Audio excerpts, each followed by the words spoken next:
mag-alala. Malapit na. Magiging tatay ako? Elias. Congratulations. Kala ko may emergency. Walang emergency, Elias. Buntis si Joanne. Buntis ka? Magkakaanak tayo? Oo, syempre. Congratulations, brother! Lumilipad na naman yung utak mo. Nasa alapaap. May naalala lang ako eh. Sabi ko na nga ba eh. May nangyari sa inyo ni Elias nung nandun kayo sa Sapang Bato. Wala. Sus, kunyari ka pa, may nangyari sa inyo? Wala. Pero dun ko mas nagustuhan si Elias.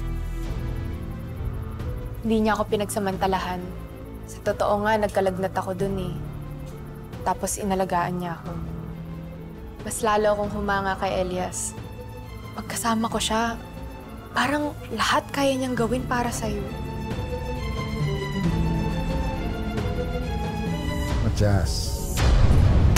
Dali mo sila sa akin. Sila ang susi para malaman natin kung anong katotohanan. Meron kang dapat ipaliwanag kay Sanjo. Nasaan si Calvin? Hindi ko naman sinasabi niyo. Di ba pati na si Calvin? Senyor, hindi ko alam! Hindi ko alam patay na si Calvin!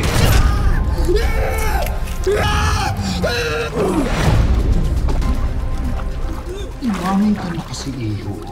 Sa nalalaman mo tungkol kay Calvin. Paano siya nakatakas kay Elias?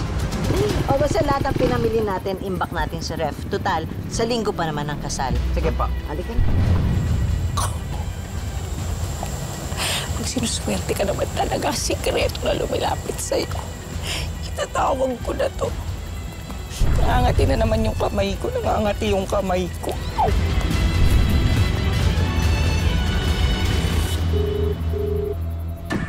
Mr. President, kailangan ko kayong malaman. Ano? May nagbalita sa akin na ikakasal sa rest house ni Mayor Alfonso Sipaing sa linggo ng gabi. Siya rin ang whistleblower sa Palangga Massacre. At tikit din siya ni Elias. Tama-tama na doon silang lahat. Si Elias at ang mga malalapit sa kanya.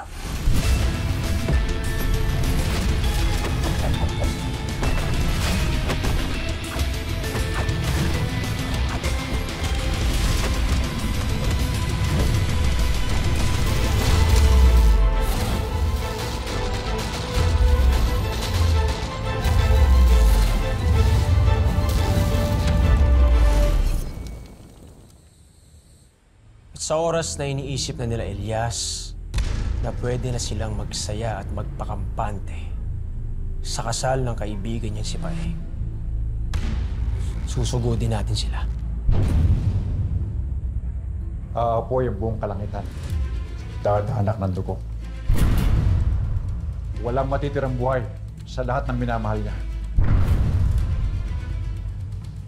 Siguraduhin natin na wala yung kahit sa isang peste na humahad lang sa plano natin.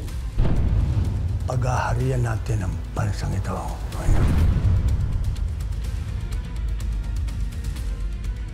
Papatayin ko yung Elias na yan sa pinakamasakit na paraan.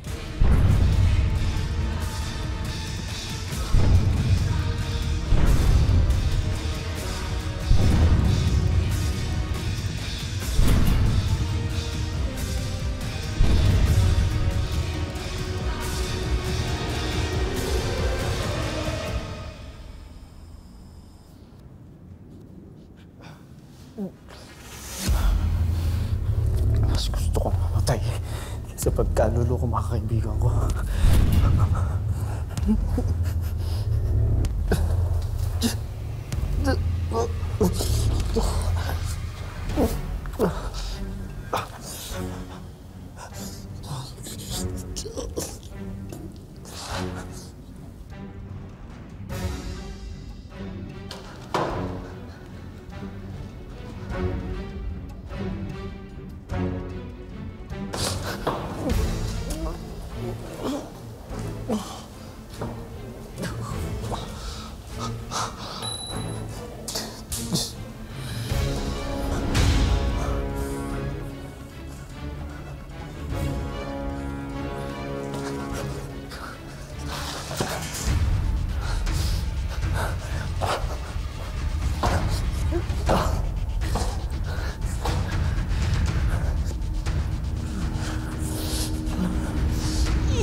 Parts.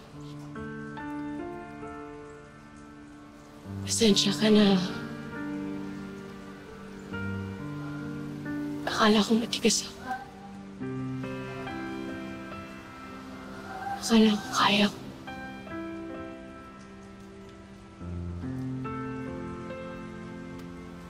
Pero Parts, pagdating sa'yo, suko ako eh.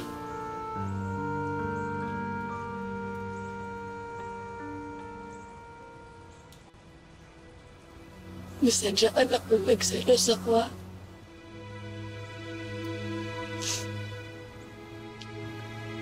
Hindi ko man lang masabi sa'yo ng harapan kasi patatakot kasi ako na makatagyan mo ulit.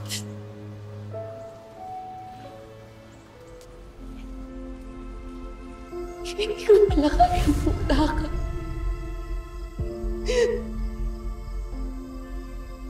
Kasi Parts, hindi na lang kasi tropa yung tingin ko sa'yo eh.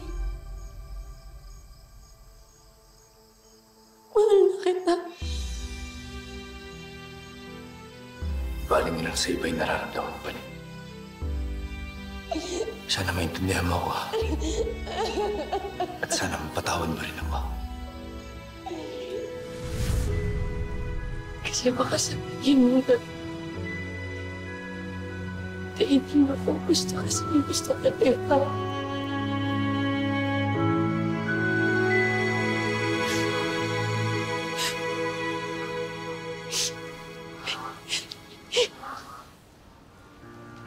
Kaya, Parts, susunod ko lang yung sinabi ni Nanay Pia.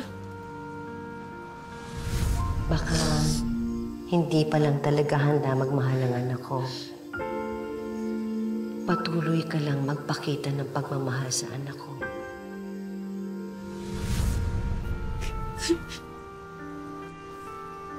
Patuloy lang kitang mamahalin hanggang maubos yung nararamdaman ko.